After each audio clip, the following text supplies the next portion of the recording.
Hello everyone. आज का topic है बोर एटॉमिक मॉडल।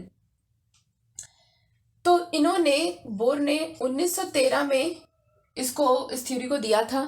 जब रदरफोर्ड अपने कॉन्सेप्ट को या जो भी बात उन्होंने रखी थी उसको प्रूव नहीं कर पाए थे, तो फिर बोर आए और उन्होंने ये साबित किया कि वो कौन सी चीज है जिसकी वजह से इलेक्ट्रॉन जो है इनके चारों तरफ सर्कुलेट कर पा रहे हैं और अपने नेचर को, जो कि इसका स्टेबिलिटी वाला नेचर रह गया था, इसको प्रमाणित कर पा रहे हैं। वो यही जो है बोर ने ही इस बात को प्रमाणित किया था।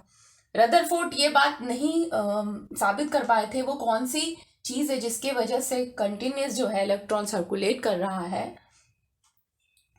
अपने ऑर्बिट में और वो स्टेबल भी है। तो इन्होंने क्या कहा, बोर ने इस बात को, रदरफोर्ड की कौन कौन सी बातों को कहा कि हाँ सही है, कि हाँ ये अंदर वाला जो है वो तो न्यूक्लियस है ही, ठीक है, और बाहर इलेक्ट्रॉन है वो भी सर्कुलेट कर रहे हैं। ये भी सही कहा कि हाँ इलेक्ट्रॉन सर्कुलेट कर रहे हैं। और उसके बाद फिर ये चीज इनके द्वारा आई थी कि एक एनर्जी का के बारे में बताया जिसको कहते थे प्लैंक्स कांस्टेंट।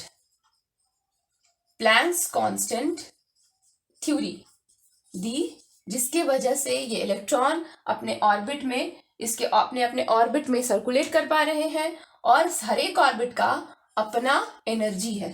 तो each orbit has fixed energy, अपना एनर्जी होता है। दूसरी बात जो रखी थी गई थी बोर के अकॉर्डिंग कि इनर ऑर्बिट जो होगा और एक बाहर वाला ऑर्बिट है, इनमें क्या डिफरेंस है। जो अंदर वाला ऑर्बिट है उसका एनर्जी जो होगा कम होगा, एनर्जी लो, आउटर ऑर्बिट का एनर्जी हाई।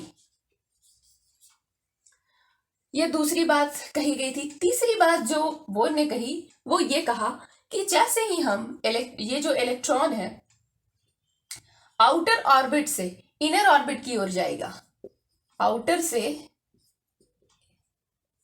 से इनर की ओर जाएगा।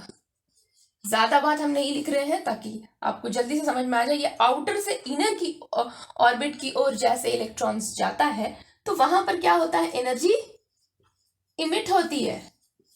चाहे कोई सा भी एग्जाम हो आपके, तो या फिर कहीं इंटरव्यू है, तो आप जल्दी से इन चीजों को देखकर अपना जो है परफॉर्म कर सकते हैं।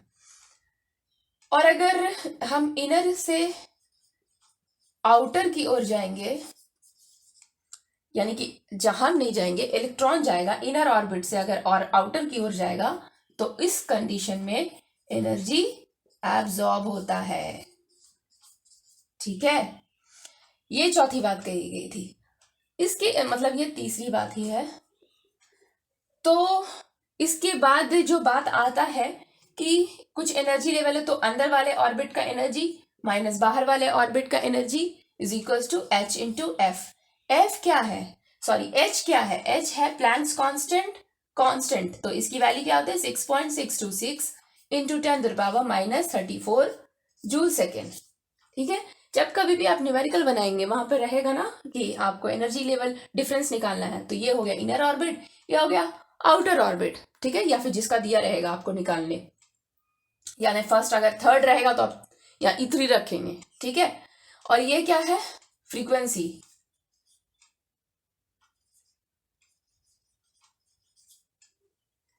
किसका frequency, frequency of the radiation. इनका जो इलेक्ट्रॉन के अपने अपने रेडिएशन होंगे, जब ये एक जगह से दूसरी जगह, एक ऑर्बिट से दूसरी ऑर्बिट जाएगा, तो कोई फ्रीक्वेंसी से इनका वहां पे दिया रहेगा आपको वैल्यू, ठीक है। तो इसके ये चीजें हो गई। और चौथी बात जो इन्होंने बोला कि अब ये ऑर्बिट में रोटेट करे तो इसका एक मोमेंटम होगा। आप मोमेंटम के बारे में पहले भी पढ़े हैं। अब ये सर्कुलर ऑर्बिट है तो यहाँ पे हम एंगुलर मोमेंटम लेंगे। चलो हम यहाँ पर लिख देते हैं, चलो यहाँ पे लिख देते हैं एंगुलर मोमेंटम है ना,